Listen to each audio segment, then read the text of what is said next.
Assalamualaikum warahmatullahi wabarakatuh. Salam sehat, salam sejahtera bagi kita semua. Perkenalkan, nama saya Habilio Ekila dengan NIM 8605999936 Prodi PGSD UPBJJ UT Medan.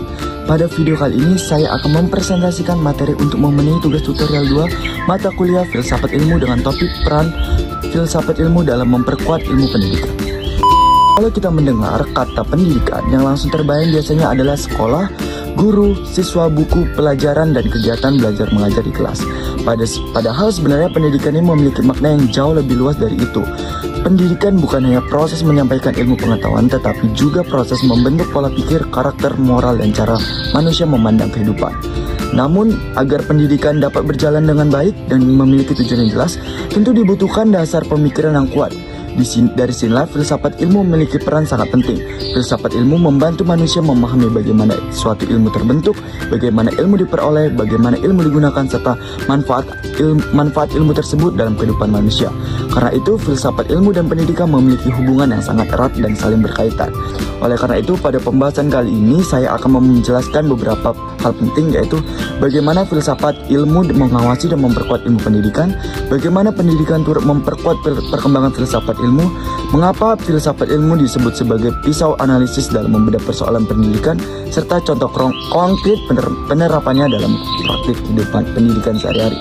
Untuk memulai pembahasan, pertama-tama kita perlu memahami bagaimana filsafat ilmu berperan dalam mengawasi dan memperkuat ilmu pendidikan.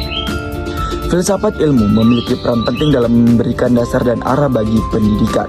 Dengan adanya filsafat ilmu, pendidikan tidak hanya berjalan sebagai kegiatan mengajar biasa, tetapi menjadi suatu proses yang memiliki tujuan, metode, dan nilai yang jelas. Filsafat ilmu membantu pendidikan memahami hakikat manusia sebagai peserta didik. Setiap peserta didik memiliki kemampuan, karakter, minat, dan cara belajar yang berbeda-beda. Oleh karena itu, pendidikan tidak bisa dilakukan secara sembarangan, melainkan harus disesuaikan dengan kebutuhan perkembangan manusia. Bukan hanya itu, filsafat ilmu juga memperkuat nilai-nilai dalam pendidikan. Pendidikan tidak cukup hanya menghasilkan siswa yang pintar secara akademik, tetapi juga membentuk karakter yang baik seperti disiplin, tanggung jawab, kerjasama, kejujuran, dan rasa peduli terhadap lingkungan sosial. Dengan demikian, filsafat ilmu membuat pendidikan menjadi lebih terarah, sistematis, dan memiliki tujuan yang jelas dalam membentuk manusia yang berkualitas dari segi pengetahuan maupun moral. Nah, setelah memahami bagaimana filsafat ilmu memperkuat pendidikan, selanjutnya kita juga perlu mengetahui bahwa hubungan antara keduanya bersifat timbal balik. Artinya, pendidikan juga memiliki peran dalam memperkuat perkembangan filsafat ilmu. Melalui pendidikan, berbagai teori dan pemikiran filsafat ilmu dapat diterapkan secara langsung dalam kehidupan sehari-hari. Dalam proses ini, penerapan tersebut kemudian muncul melalui evaluasi, kritik, dan gagasan baru yang membuat filsafat ilmu terus berkembang sesuai kebutuhan zaman. Hal ini dapat dilihat dari perkembangan pendidikan modern saat ini. Di era digital, proses pembelajaran mulai menggunakan teknologi seperti kelas online, video pembelajaran, aplikasi pendidikan, bahkan kecerdasan buatan atau AI. Selain itu, pendidikan juga menjadi tempat dari inovasi dan pemikiran baru. Guru, siswa, peneliti, maupun dosen praktisi pendidikan terus mencari cara agar pembelajaran menjadi lebih efektif dan bermakna. Dari berbagai pengalaman tersebut, filsafat ilmu kemudian melakukan kajian dan analisis untuk menghasilkan pemikiran baru yang lebih relevan dengan kondisi masyarakat.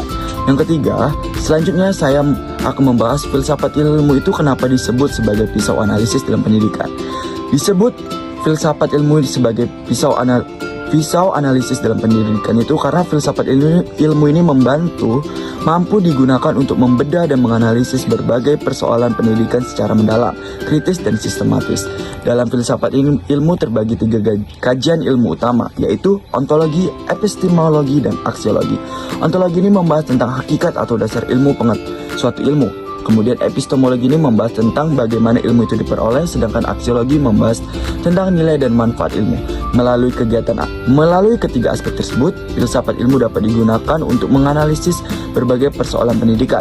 Karena itu, filsafat ilmu disebut pisau analisis karena membantu pendidikan melihat suatu masalah secara lebih mendalam dan menemukan solusi yang baru.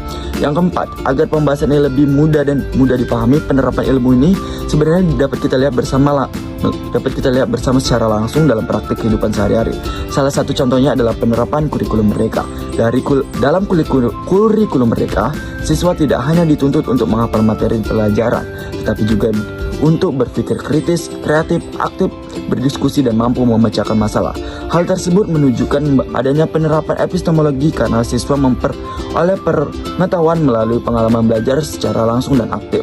Selain itu, kurikulum Merdeka juga menekankan pendidikan karakter, kerjasama, tanggung jawab, dan sikap saling menghargai. Contoh lainnya dapat dilihat dari penggunaan metode diskusi, presentasi, observasi, dan pembelajaran berbasis proyek yang sering digunakan guru saat ini. Penerapan filsafat ilmu juga terlihat dari kebijakan pendidikan.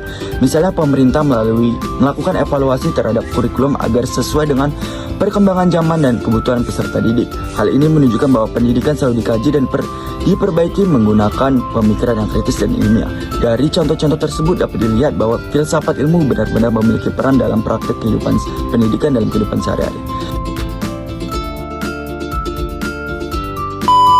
Sekian presentasi dari saya. Terima kasih atas perhatiannya yang telah diberikan. Wassalamualaikum warahmatullahi wabarakatuh.